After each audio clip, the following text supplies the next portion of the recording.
The Christian Andriacchio case was prematurely closed by authorities, but many questions remain. Come behind the curtain and follow private investigator Sheila Wysocki as she uncovers the truth about what happened to Christian. This is Without Warning.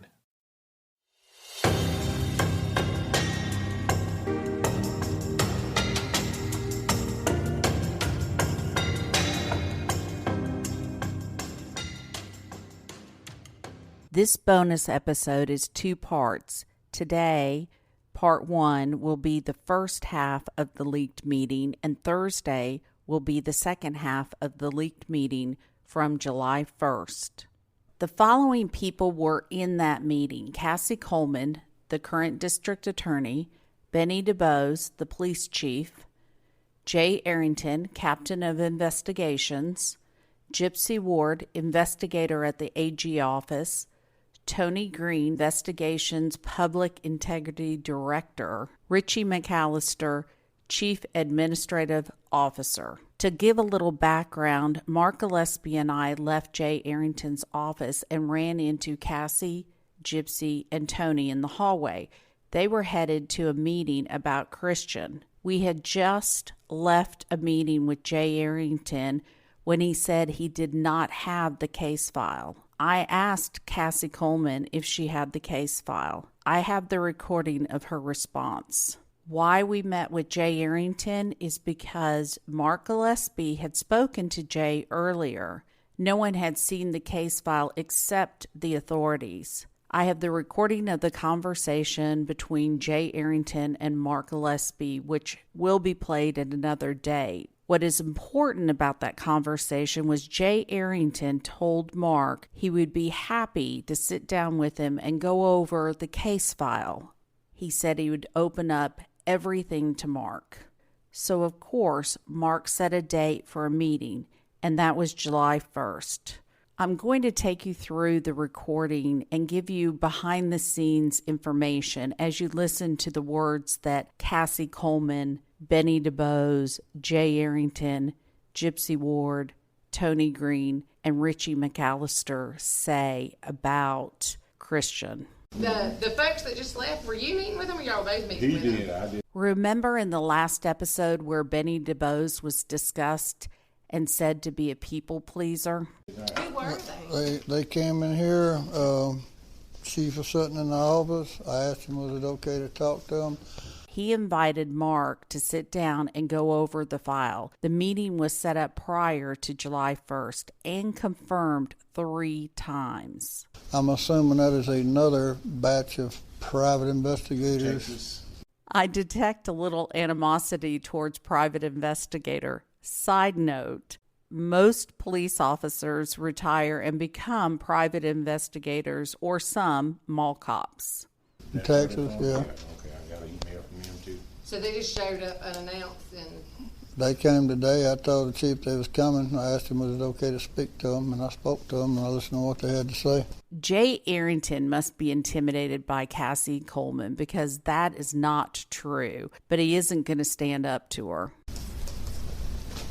And her name was Sheila?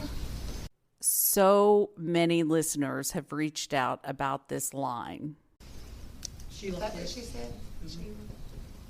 Wonder if she knows my name now. But so have they already looked at the case? I couldn't tell if he was saying we're They come all over. ready. They come over. They're saying they got this new evidence. Jay Arrington is flat out lying. He obviously doesn't want to tell Cassie the truth that he invited Mark Gillespie to go over the file. Mark Gillespie never once said we had new evidence. The audio between Mark Gillespie and Jay Arrington will be played in another episode, and I'll probably break it down as well, like this one. I don't know what it is. They got new evidence? That's what they say. Oh. But I've heard all this before. And they was wanting to look at the case file, and I told them we don't have that case anymore, that the AG's office has the case.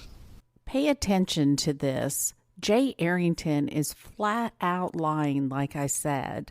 But what's interesting is he's telling Cassie this. The audio's going to come out with him inviting Mark to see the file. What I want you to pay attention to is how they all just pull things out of the air. This is exactly what the 𝐷𝐉𝐼𝐒𝐄s have been dealing with. They won't see the physical file. I told them I couldn't show it to them anyway without the chief's approval. So I don't know exactly what they were trying to accomplish, but, you know, the 𝐷𝐉𝐼𝐒𝐄s, they've hired more private investigators than anything cases I've ever heard of. The 𝐷𝐉𝐼𝐒𝐄s have hired experts because the city of Meridian did not do their job. Well, and that's what I was trying to figure out, if they were just somebody that came to offer assistance or if they were hired by the 𝐷𝐉𝐼𝐒𝐄s. I couldn't really tell what the... Well, they're saying they're offering assistance, but I do know that I got an email a good while back from the 𝐷𝐉𝐼𝐒𝐄s saying they hired a private investigator out of Texas that's supposed to have all this new evidence. They didn't show it a while ago. So I just, you know, I'm sure they'll be contacting y'all because they want to talk to whoever's got the case file, and I just told them what the case file was. But I listened to everything they had to say, but I hadn't seen the new evidence part yet. They didn't show me Well, nothing. that's what I was trying to figure out. He kind of hem-hawed around. I couldn't figure out if he was saying, like, I keep hearing the 𝐷𝐉𝐼𝐒𝐄s. uncover it, or we already have it. So. Well, they're saying they already have it, but they don't say what it is they already have. It is so hard for me to listen to Jay Arrington. That is such a self-serving statement. No wonder the 𝐷𝐉𝐼𝐒𝐄 case is a disaster. But this deal about the 𝐷𝐉𝐼𝐒𝐄 give me some new evidence. I don't know what evidence they're talking about. They didn't give me anything. Well, and I guess that's why I called the chief, and I don't know if you told the chief that you would come by I did. that same day, so it was kind of ironic. But and my only conversations have been with Todd. I told you that the other day, and Chief, I know you and I talked in passing about it, that when they were trying to set up that meeting, I think both of y'all were there back, like started in November, but you ended up meeting in December. Mm-hmm. And long story short with me, he called and I asked him, instead of setting up separate meetings, could I just attend y'all's? And he said he would ask and he'd call me back, and he never did. And then I get a letter from Ray by certified mail that essentially says, oh, he didn't show up, and the chief said if you wanted to be here, you'd have been here. So the chief and I talked later, and that was it until they called wanting the DNA tested. They keep saying there's some DNA that the crime lab has that had not been tested. Where's that coming from? According to them, the crime lab told them that there was something there and that their lab the crime lab had tested everything it could test, but that they had contracted with a lab that said they could do testing, I guess that's more detailed. And I told them, I can't release that, but I'll make contact with AG's office. But that's kind of been it. They did mention something about sending something to another lab. I think that's when Brad 2 had it, wasn't it? Yeah, with it, I saw it in here on the crime lab stuff. It said, let's see. But that, Chief, led to, I offered and said, I will be happy to contact AG's office. Right. You know, I'll ask them. I mean, you need to understand what it's going to be worth if you pay for it and the crime lab can't do it. This case is closed. The Attorney General's office isn't paying for anything. That's going to be what they're talking about right there on the gun. On the gun? Yeah. That's crime lab stuff is in there. Well, of course, now, what DNA they're looking for on the gun, because it's a gun that belonged to 𝐷𝐉𝐼𝐄. He left it at the apartment for Whitley, and early in the evening he's supposed to been holding it to his head, and Swearinger took it away from him. So there's. And my understanding is I think that is why the attorney at the AG's office said we're not going to pay for it, and it's really no good if you pay for it. This case is closed. Ray has asked to have the gun sent to a lab for testing. Ray will pay for it to be tested, keeping the chain of custody intact. Like if you send it to a lab, you're still paying for the results. But my understanding, and I haven't spoken directly to the AG that's handled it, and they're sitting here and can answer it, but their point was kind of, even if it comes back, but Whitley, or if it's If I Dillon. pass my gun all the way around the room and we send it off for DNA and y'all DNA comes back on it, I don't disagree with The gun has blood on it, not just DNA from sweat or touching it. Come on, guys. you. yeah. I got an answer for that. The reason that we did not do that is because we contacted the crime lab and they put it in writing that if they test this sample, it will be completely destroyed forever. There's no getting it back because it's so small. And our thinking was, okay, let's not do that just in case something comes out later. That you might That we want might it or be- compare yes. it, or but that conversation with them led to Miss 𝐷𝐷𝐷𝐿 sending the AG's office an email saying, I don't know if you know, but there's a new DA in town. She wants the DNA sent off. She wants the file boxed up and sent back to her. But she says in her email to them that they, the 𝐷𝐷𝐷𝐿s, brought me new evidence. That prompted me to call Mr. 𝐷𝐷𝐷𝐿 and say, hold up. And I have that phone conversation recorded. And Jay, you and I talked about it the other day, but when I confronted him about that, if you've never even met me, you sure haven't brought anything to me. He says that he brought it to Dubose and Arrington. And I brought Dubose, but didn't bring it to You were Arrington. sitting here together when they met with us, so you had to see it if you gave it to me. I ain't seen no evidence. And I have gotten every letter they sent is certified, but I stopped over them, to be honest with you. I don't even know them anymore. They would say things that you supposedly said that you, what the hell, where was I when I said that? right. No. Absolutely, I understand. Well, and I guess, so at the time, I recorded the conversation. I remember listening, like, to make sure it recorded, and then didn't really have anything else to do with it. They then started saying, we set up this meeting, she didn't show up, she's refused to meet with the family, which prompted me to break out my little recorder and go back and listen to it. And in that conversation, and that's why I called you last week, it dawned on me, they're saying they took new evidence to the police department.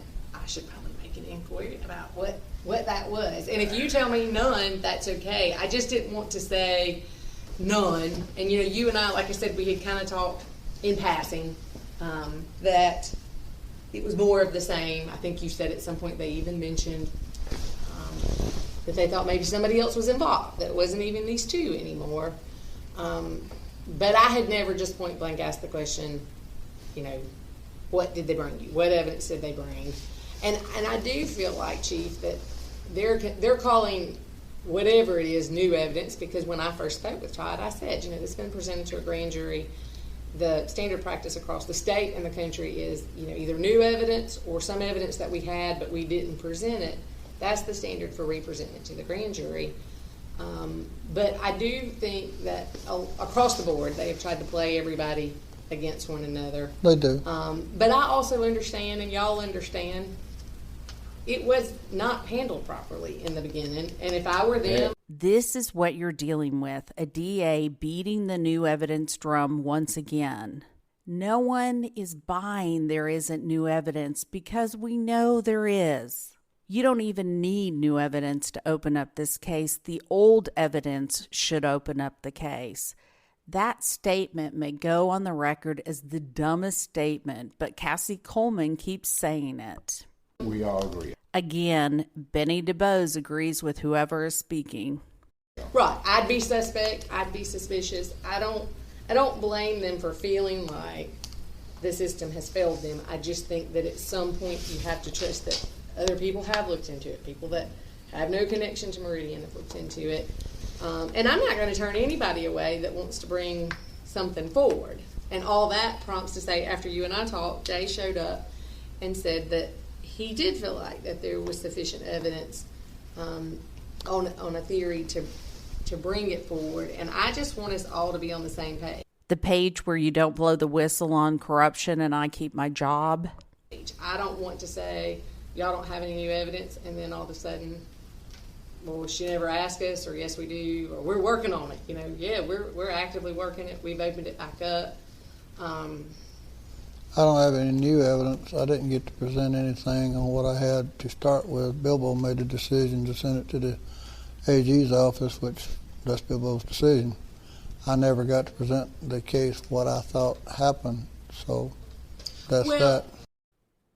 The AG's office, the Attorney General's office, the Attorney General's office took over the case, and they had Gypsy Ward present.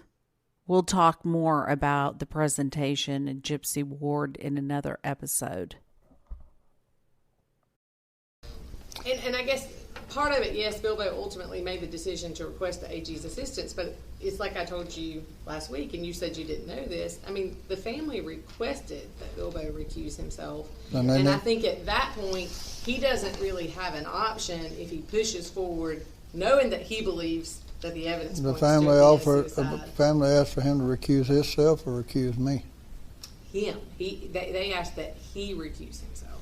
Now, I'm certain that part of that request was that they also wanted the AG's office to look into the questions they felt like hadn't been answered. But I don't know, Jay, what conversations you had with them. I mean, that's the problem, is I don't know. Well, if they made the request for Bilbo to recuse himself and they made the request for the AG's office to look at it, they did, they have. They did get an indictment, then they need to be ready to live with the results because they requested it go to the AG's office. Well, I don't necessarily disagree.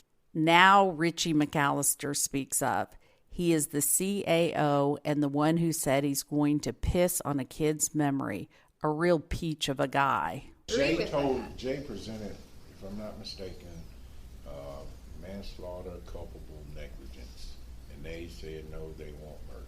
That's right. They said they wouldn't accept Davey anything. and the Andraki. The Andraki said they wouldn't accept anything except murder. What is interesting, the family doesn't have a say. This room of collaborators at least need to understand the law. Even in Mississippi, the family doesn't dictate what someone is charged with. It is up to the authorities. What a ridiculous statement. The next exchange is interesting.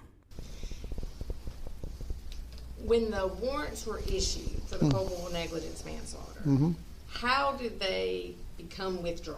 Like what? It was murder, wasn't it? There's a murder warrant that was originally issued because with Bilbo you got to shoot high and let him roll it back to manslaughter. If you shoot with manslaughter, Bilbo roll it down to whatever. Okay, so that's what I'm saying. So you've actually issued and had warrants signed both for murder and culpable negligence? I had originally, I was going to do murder and let him roll it back to manslaughter, and after talking with him, I had it recalled on murder and then left the one for manslaughter by culpable negligence. Okay, so you had issued both and had both. I issued one, had it recalled, and I issued the other one. I don't know if the other one ever was recalled or not. The murder one was. No, I'm talking about manslaughter. It I wasn't. don't know if you remember seeing those. Okay. That's the one I showed you. That was the manslaughter though, right? Correct. We never saw a warrant for murder. It done been recalled and done away with before that warrant But was you issued. still have a copy of it. I don't know if I have a copy or not. I thought it was still in the case file. Okay. Yeah, there's not one in that one for murder. It's just So the tampering. So that comes back to, do you still have a case file in this? No. I mean, I don't. okay. We don't have a case file on this case? They got it. Okay, y'all got it. When it says y'all with the DA or the AG? They're with the AG. AG's office. Okay. Y'all some stadies. AG's office. I give everything I had to Gypsy.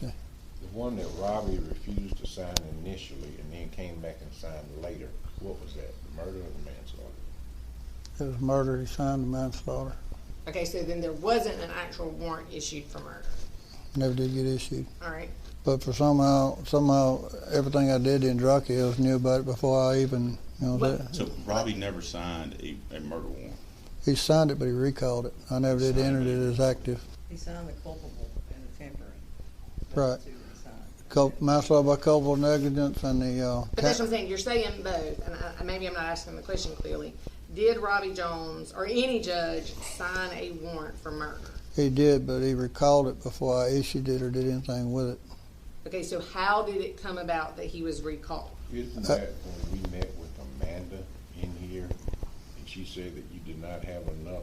Didn't have enough of that other charge fitted. That's what fitted manslaughter by culpable negligence.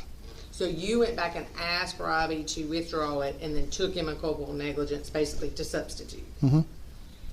And And tampering with a crime scene. And then I know you said something about, there was a question about the tampering because of the statute of limitations. According to what they told me at the DA's office, the statute of limitation had already run out on it. Okay, so when you're saying at the DA's office, you're talking to Bilbo direct? I rarely ever talk to Bilbo directly. I always talk to somebody that worked for him over there. That's what I was told, that the statute had run out. So do you know who you talked to? Normally when I talk to anybody at the DA's office up till you got there, you either talk to the one that just retired, or Lou, Flip. George Hayes or Lou. Okay. Rarely you talk to any of them, you talk through them. And then how does the warrant for the culpable negligence manslaughter get withdrawn?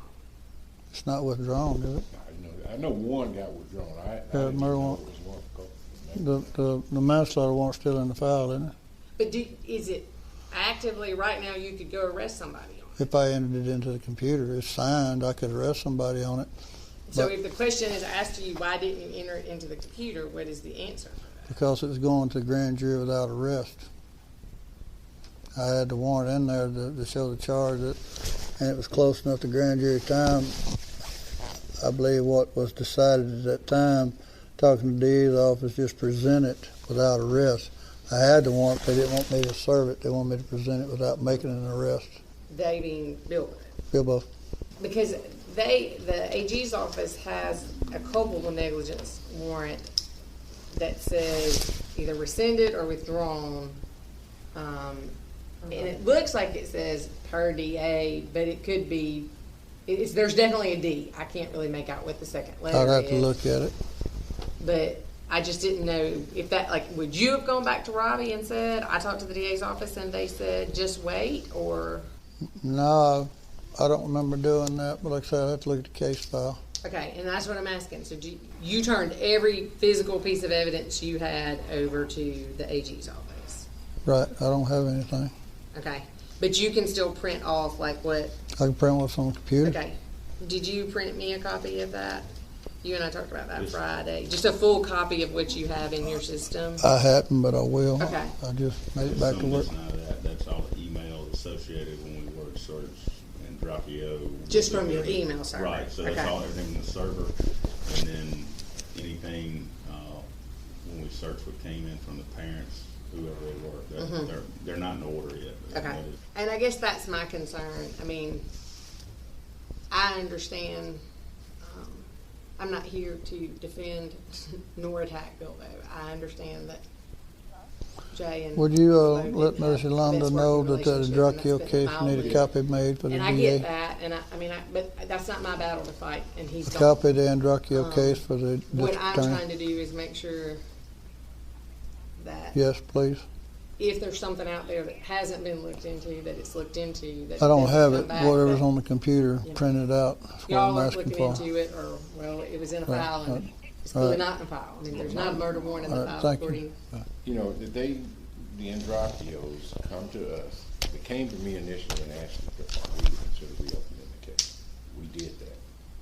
Then I guess it didn't move fast enough, or they didn't get the results they wanted. It was never presented. So they asked that the case be given to the AG's office, which we did at that point. We washed our hands of the case. It went to NBI after y'all. It went to NBI before I got back there. When- okay? Yes, it Yeah. did. But then when you came back, that's when you put Yeah, Brad NBI. 2 back on it. Right. That's what you're saying, reopen it. Reopen it was assigning Brad 2. Yeah, NBI had said something about the bullets bouncing around the wall. When you go through those emails, though, it sounds like some evidence never got here and was sent directly to NBI. It was Yes, something I about believe. nine I mean, Bloody T-shirts and some other stuff. that is what they Yeah. claim, and I think that there may even be an NBI report that acknowledges receiving it but not being able to locate it. I don't quote me on that, but there's a possibility that They did say I that have- NBI was not going to release it. heard or read that. NBI doesn't typically release their reports. I mean, like when you get an NBI report, on that cover sheet, it says, this is property of NBI, it's loaned to you. And I know that at some point, Bilbo signed an order agreeing to get a copy, and I think that NBI actually fought it just because that was their policy, that one, we weren't given notice. We weren't asked if we were consenting to that.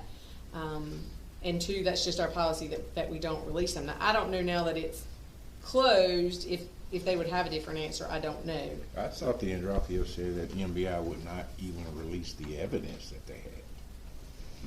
It's in there. Bloody, they told Brad too. They sent it off to MBI before. But I think it's Brad 2's report that says that MBI now can't find it. My question is, so we have some stuff here, correct? We got our case file, the cities, or has it been turned over to AG? Right. But that's what I'm saying. The only thing that you would have is something you printed from your system. Is that correct? I hadn't printed anything. I got them printed out for you. But I'm saying, other than what you would have to go in and print that's digitally stored in the computer, there is no other physical evidence here. Nothing. Not that I know of. And when they Does Brad too still have the gun and all and evidence back there? That I don't know. It might still be at the crime lab. I don't know. Okay. Brad too was doing something with the gun, some of the physical evidence. I don't have any. I don't know what Brad two's got. Test on dropping it. Yeah, because I know he said for you just take whatever evidence he's got and just give it back to him and be done with it. But I don't have anything, but you'd have to talk with Brad too to see what he may have. Well, I mean, could we just check the inventory and the evidence? You can. I'll be glad to go back there and see.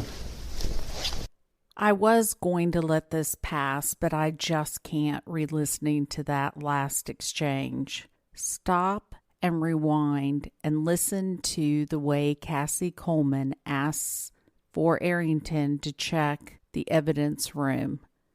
I am not a fan of a professional female, talking in that whiny baby voice. What are we trying to do here? Well, it's just stuff like that. Like, I don't want to say you have no physical evidence and then it come up that the gun is back there. I mean, you're talking about print out a sheet of all evidence that's here in the building on the 𝐓𝐇𝐈𝐒 case. I need to get it. What I'm hearing from this conversation is Cassie Coleman wants to know, 1, about the case file, 2, what evidence they have in the police station, 3, case evidence do they have on their computers, and information, emails about the Andriacchios and Christian. I mean, what I'm trying to do, I guess, is gain an understanding of what has happened and then where we're at. I mean, and again, just from y'all's meeting with them back in November, both of you were saying they brought nothing with them. In other words, they didn't bring, unless it was something they did verbally and they considered it evidence, but we didn't. Well, and I understand that completely, but I mean, they didn't come in and say, here's a video, here's a confession, here's a statement. They just came in and kind of were asking. I mean, when they came back in November and talked to y'all, was it with the request that you take it back from the AG's office? Not that I recall, because I don't think the AG had it then, did they? No. Yeah, they did. Yes. Yeah, they did. Because they, I don't think they even want the AG, y'all even to be there when we met. They did, because after y'all met, you and I talked, and I said, I think that the best thing is for all of us to get in the same room. Right. And they told you no, they told me no. She even sent me a certified letter saying, we will not come to the same table with them. What was the 𝐓𝐷RECCO's hesitance on not wanting the AG to be in the same room as MPD? They didn't get the answer. My answer to that question is they didn't get the results they wanted. So the 𝐓𝐷RECCO's also went to MBI as well? That was initially who they went to. So, my understanding, and I don't even know that you would have been here. You wouldn't have been back yet. So MPD works that they're not satisfied with the responses they're getting from Wilburn and Jay. You would have been down. I mean, you would have been here for all of this, but this is my understanding. They then asked the former chief to allow MBI to come in. Right. And he left and Bucks, he refuses. And Buck sends it because he leaves and Buck sends Well, it. and Buck says that's not even true. He says that, I guess, MBI just came in because I think what happened is she reached out to MBI and to the AG's office, the U.S. Attorney's office, and so they then offer, and maybe by then either Buck's willing to allow it and the former chief wouldn't. I mean, I don't have any of that in writing, but MBI then looks at it and they submit a report, and then before that report is finalized, I guess they've come back to you, and then Bratu is looking at it. And Jay, I don't know if you were after Bratu or before Bratu. After FBI Bratu. had finished theirs when we reopened. Right, because they weren't, I mean, they didn't feel like the NBI's report was that it was a suicide. Yeah. Then Bratu picks it back up, and then I guess after that is when you got into it, Jay. Bratu and the 𝐷𝐿s could not communicate with each other. That's when they wasn't satisfied with Bratu's work either. And then they sent an email to Bilbo accusing both Bilbo and Bratu of covering for somebody. And it's that I think finally prompts Bilbo to say, okay, to the AG's office. And then I don't know, Jay, if you were working simultaneously, like at the time that they were getting it. That's what I don't know the timeline on. How to get the case file? You go from when Meridian PD first worked it. For some reason, we opened the doors to Stubbs' brother that was running the gun store out there, and Johnson DeBoer used to be a patrolman here. I think that actually was the family hired then. Well, they was allowed access to everything in the police department, so that was sharp, or somebody just opened the doors of this place to them. What do you mean access? Anything we had. Like to Anything. look at it or to take it, or I don't know what they took or what they did. I know they had free run of this station. They could come down there like they were detectives for the police department. That was a biblical screw up if I've ever seen one. And then they hired this woman lawyer, Speetgen or something, over in Madison, and her retired MPD guy who sold the 𝐷𝐿s on it was an absolute shoot him on the ground murder case. And I went all the way over there to try to talk to them, and all they want to know is what I had. That wasn't much. The 𝐷𝐿s have caused themselves more harm in this case by polluting it with, like this one they just left here. I don't know who these people are. I know he's supposed to be some PI out of Texas. I don't know what game he's running. The game that Jay Arrington doesn't seem to understand isn't a game. It's somebody's son. And what Mark cares about is the integrity of an investigation, something that I don't hear one single person in that room talking about. But anyway, it went from the PD to all these PIs, then it went to Bratu, and then it went to me, and I thought it was a pretty good case of manslaughter by culpable negligence. But at the same time, I'm over to the judge's office. Robbie's got Bilbo on speakerphone, and he tells Robbie, I'm just making the facts up of the case as I go. That's when I was done with Bilbo. And next thing I know, then it goes to the AG's office. all right. So that I've never heard that before. So you're saying that you personally heard Bilbo talking to Robbie and Standing in Robbie Jones' office, right in front of his desk on speakerphone. And when was that? Just before he punted it off to them. Okay. You told me about that one. Yeah. 'Cause I mean, I've never heard that before. Ask Robbie.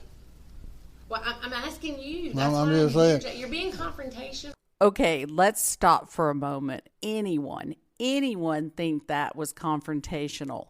Anyone? I am not a fan of a female doing that to control the situation.